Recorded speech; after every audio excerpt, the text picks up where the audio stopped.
and welcome to our Sports and Gender final video project. For this project, we decided to analyze the sport of basketball under the National Collegiate Athletic Association. The National Collegiate Athletic Association is a member-led organization dedicated to the well-being and lifelong success of college athletes. It has 1,117 colleges and universities, 100 athletic conferences, and 40 affiliated sports organizations for its members. In this video, we will analyze one women's NCAA basketball game and one men's NCAA basketball game, as well as compare the two. The women's basketball game that we watched was Syracuse versus Oregon, and it took place on November 10th, 2018. The men's basketball game that we watched was Duke versus Gonzaga University, and it took place on November 21st, 2018. To analyze these games, we will be looking at different sociological concepts and how each concept applies to both male and female teams. To be male-centered, as defined by Coakley, is when men and men's lives are the expected focus of attention. Therefore, there are few women in women's sports represented in sports stories, legends, records, events, Hall of Fame, and media programming. In male-identified social worlds, the values and experiences of men are assumed to be the standards for everyone. Therefore, women in positions of authority are out of place and arouse suspicion about how they obtain their power and how they might use it. If women attempt to reduce suspicions by fitting in or acting like men, they may be seen as phony or manipulative and therefore undeserving of their position.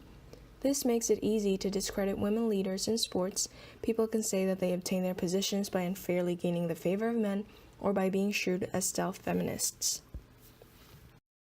Stacking, as discussed in Coakley, is when black players, expected to be fast and physically gifted, were assigned to the outfield in baseball and defensive back in football, positions believed to call for speed and quick reactions, whereas white players, expected to be smart, played positions believed to require intelligence, leadership, and decision-making skills, such as pitcher and catcher in baseball and quarterback and offensive guard in football. These position placements, or stacking patterns, as they've been called in sociology of sport, prevented most blacks from playing the positions at which they would be identified as good candidates for coaching jobs after they retired. This is related to a challenge that has become chronic in most sports, the lack of black CEOs, general managers, and head coaches. Now, fewer studies on stacking have been conducted on basketball teams, which is what we're studying, most likely because of the highly interactive nature of the sport. In basketball, there is no positional centrality as in the case of football and baseball because there are no fixed zones of role responsibility attached to specific positions. Although there's not that many studies in basketball about stacking, we can see that the main players of the game are mostly blacks, and this could be identified because they were probably the best players of the team. The concept of a male-identified sports realm is very evident in the case of the two NCAA women's basketball team.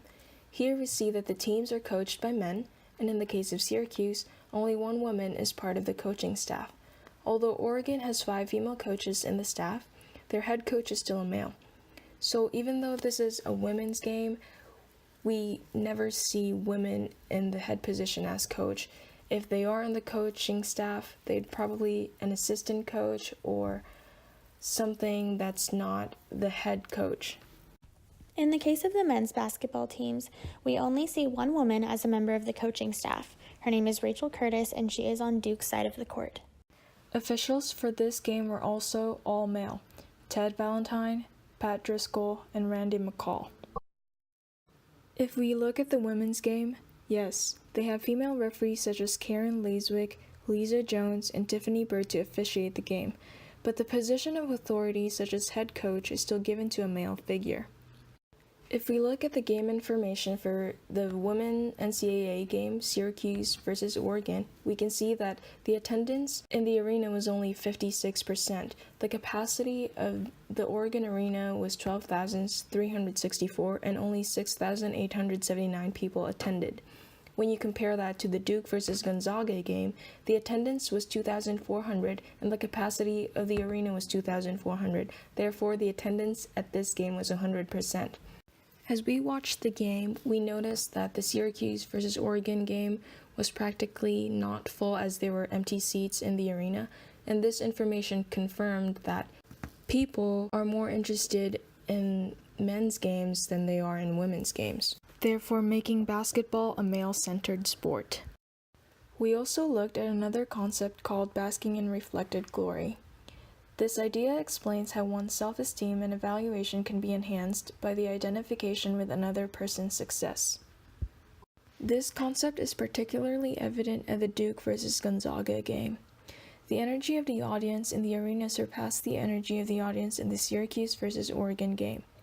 People present in the Duke versus Gonzaga game are very enthusiastic about every point made, and we can see how each person celebrates another's success.